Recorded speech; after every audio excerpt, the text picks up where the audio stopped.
आयुर्वेदानुसार हिवाळा हा असा काळ आहे जेव्हा आपली पचन संस्था सर्वात मजबूत असते। या दिवसात शरीर अन्नातील पोषक तत्वे अधिक चांगल्या प्रकारे शोषून घेतो। त्यामुळेच या ऋतूत आहार जितका संतुलित पौष्टिक असेल तितका तुमचं आरोग्य आणि रोगप्रतिकारक शक्ती वर्षभर चांगली राहते।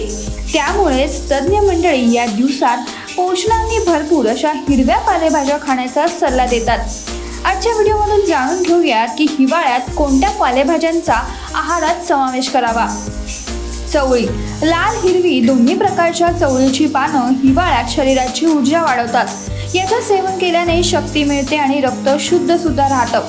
कॅल्शियम, लोह, व्हिटॅमिन सी ने समृद्ध असलेली ही पाने हाडे, स्नायू आणि त्वचेसाठी उपयुक्त असतात। हिवाळ्यात शरीराला उबदार ठेवण्यासाठी आणि ऊर्जा वाढवण्यासाठी चवळीच्या भाजीची पाने तूप आणि आलं घालून बनवावीत, यामुळे रोगप्रतिकारक शक्ती वाढते।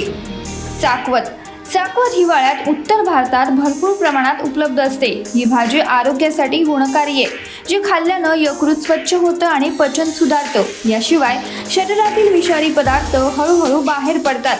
ही भाजी रोगप्रतिकारक शक्ती आणि सहनशक्ती देखील वाढवते। हिवाळ्यात या भाजीचा तुम्ही रायता, मऊ पराठा बनवून खाऊ शकता। पालक ही वर्षभर उपलब्ध असलेली पालेभाजी आहे, ज्यात लोह, फोलेट, क्लोरोफिल भरपूर प्रमाणात असतं। ही भाजी खाल्ल्यानं रक्ताभिसरण वाढतं आणि शरीर मजबूत राहतं। तुम्ही सूपच्या स्वरूपात सुद्धा ही भाजी खाऊ शकता। मेथीची चव औषधाप्रमाणे कडू असते, पण ही पानं पोटासाठी अमृत असतात।